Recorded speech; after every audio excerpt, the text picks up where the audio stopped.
నమస్కారం, నా పేరు కే తిరుపతిరావు. నేను పాచిపెంట మండల వ్యవసాయ అధికారిని. ఇప్పుడు ఇక్కడ ఒక ప్రయోగం చేస్తున్నాము. అంటే మనం వరి ఎలాగైతే నర్సరీ పెంచి ట్రాన్స్ప్లాంటేషన్ చేస్తామో మొక్కజొన్నను కూడా అలా మనం చేసుకోవచ్చు. దీని ద్వారా ఏంటంటే మనకి 10-15 రోజులు సమయం ఆదా అవుతుంది. అంటే ఒక 2 పంటలు వేసే దగ్గర 3 పంటలు, ఒక పంట వేసే దగ్గర 2 పంటలకి మనకి సమయం ఆదా కావాలంటే తప్పనిసరిగా ఈ మెథడ్లో మనం చేసుకున్నట్టయితే మనకి ఒక 15 రోజులు మేనేజ్మెంట్ కూడా సులువు అవుతుంది. అంటే ఏదైనా మందు పిచికారీ చేసుకోవాలనుకున్నా లేకపోతే ఏదైనా వేయాలన్నా సరే నర్సరీ అంతా ఒక దగ్గర చిన్న ఏరియాలో ఉంటుంది కాబట్టి మనకి దాన్ని మేనేజ్ చేయడం కూడా సులువుగా ఉంటుంది. కాబట్టి ఆ పద్ధతిలో మొక్కజొన్నని ఎలా నాటుకోవాలన్న దాని గురించి ఒక చిన్న ప్రయోగం మన వ్యవసాయ కార్యాలయంలో మన ప్రకృతి సేద్య సిబ్బంది ద్వారా చేయబడుతుంది. దాన్ని మీరు ఇప్పుడు చూడవచ్చు.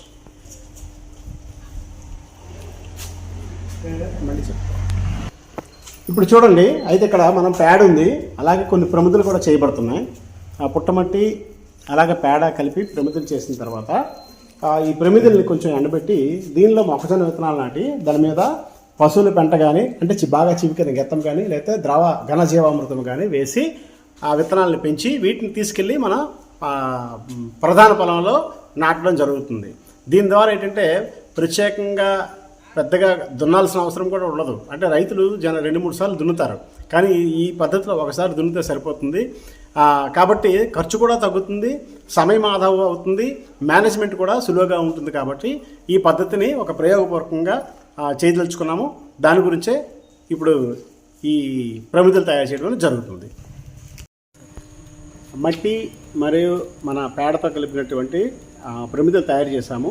ప్రమిదలు తయారు చేసిన తర్వాత ఘనజీవామృతం వేస్తాము. కొంచెం కొద్దిగా వేయండి ఘనజీవామృతము. వేసిన తర్వాత దానిలో విత్తనము ముందుగా నానబెట్టిన మొక్కజొన్న విత్తనాన్ని దానిలో వేసి దాని మీద కూడా మరలా పూర్తిగా విత్తనం కప్పేటట్టుగా ఘనజీవామృతం వేసి కప్పి ఉంచుతాం.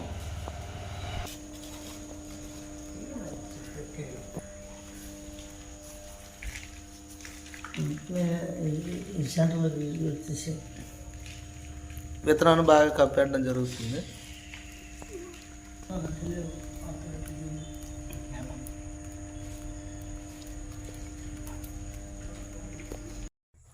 చూడండి, ఇప్పుడు మనం గతంలో విత్తనాలు నాటాము. కొద్ది రోజుల కిందట నాటిన తర్వాత ఈ రకంగా మొలకలు వచ్చాయి. చూడండి ఎంత బాగా మొలకలు వచ్చాయో. వీటిని మనం ప్రధాన పొలంలో నాటుకుంటాం అనమాట. ప్రధాన పొలంలో నాటుకున్నట్టయితే మనకి ప్రధాన పొలం తయారీకి దీనికి మధ్య 15 రోజులు గ్యాప్ ఉంటుంది. ఆ వ్యవధి అనేది మనకు కలిసి వస్తుంది. పైగా దీన్ని ఒకే దగ్గర నర్సరీ అంతా ఒకే దగ్గర ఉంటుంది కాబట్టి సస్యరక్షణ కూడా చాలా సులువుగా మనం చేసుకోవచ్చు. మొత్తం ప్రధాన పొలం అంతటికి పిచికారీ చేసుకునే కంటే ఒకే దగ్గర చిన్న నారుమడిలాగా ఒకే దగ్గర మనం తయారు చేసుకున్నాం కాబట్టి ఈ వీటిలో సస్యరక్షణ అనేది సులువుగా ఉంటుంది. అయితే ఇక్కడ ప్రధానంగా రైతులు గమనించవలసింది ఏంటంటే ట్రాన్స్ప్లాంటేషన్ అనేది మనం ఇంతవరకు వరి పంటలు మాత్రమే చూసాం, లేదా చోడి పంటలు చూసాం. మొక్కజొన్న ట్రాన్స్ప్లాంటేషన్ చేయాలంటే మాత్రం ఇది విధానం. ఎందుకంటే మొక్కజొన్న పీకి నాటితే కొన్ని మొక్కలు బతుకుతాయి, కొన్ని మొక్కలు చచ్చిపోతాయి. కానీ ఇవైతే ఖచ్చితంగా ప్రతి మొక్క కూడా బతికే అవకాశం ఉంది. కాబట్టి ఈ రకంగా రైతులు పాటించినట్టయితే ఎట్టి పరిస్థితుల్లో కూడా వాళ్ళకి 15 రోజులు వ్యవధి కలిసి వస్తుంది. క్రాప్ ఇంటెన్సిఫికేషన్ అంటారు. అంటే ఒక పంట పండించాల్సిన దగ్గర ఒక సీజన్లో 2 పంటలు పండించాల్సి వచ్చేటప్పుడు వ్యవధి కలిసి వస్తుంది. ఆ వ్యవధి కలిసి వచ్చేటప్పుడు ఇదంతా కూడా ఆ వ్యవధి కలిసి వస్తే మనకి రైతులకి చాలా ఉపయోగకరంగా ఉంటుంది. కాబట్టి ఈ పద్ధతి కొత్త పద్ధతి. ఇది మనం పాచిపెంట మండలం ప్రస్తుతం మన కరివలస గ్రామంలో ఉన్నాము. ఈ గ్రామంలో మనం మన ప్రకృతి సేద్య బృందంతో పాటు కలిసి ఉన్నాము. ఈ ప్రయోగాన్ని ఇక్కడ తయారు చేస్తున్నాము. ప్రధాన పొలంలో గోతులు తీయడం జరుగుతుంది, అవి వేయటానికి గుంతలు.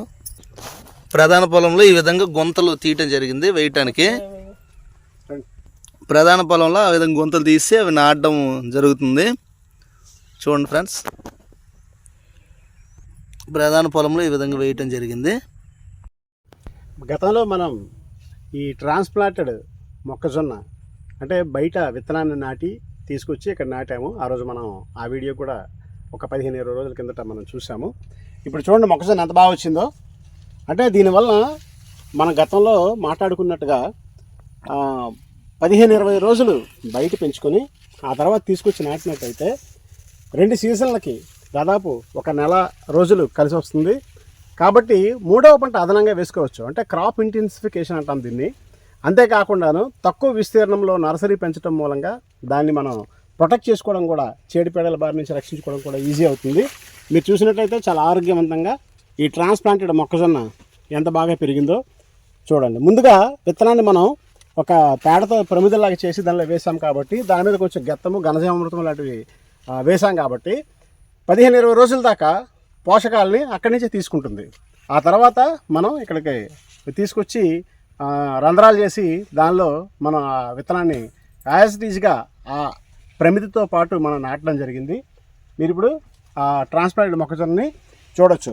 రైతులు ఈ విధంగా ప్రయత్నిస్తే కొంతవరకు మనకేంటంటే నీటి ఆదాయం అవుతుంది, పోషకాలు ఎరువుల ఆదాయం అవుతుంది, సమయం ఆదా అవుతుంది. మూడవ పంటకు అనుకూలంగా మనం నీటి వస్తూ ఉన్న చోట మూడవ పంటను కూడా మనం దీని ద్వారా పెంచుకునేటువంటి అవకాశం ఉందని తెలియజేస్తూ ధన్యవాదాలు. మరిన్ని వీడియోస్ కోసం మా ఛానల్ లైక్ చేయండి, షేర్ చేయండి, సబ్స్క్రైబ్ చేయండి. Thank you friends, bye bye.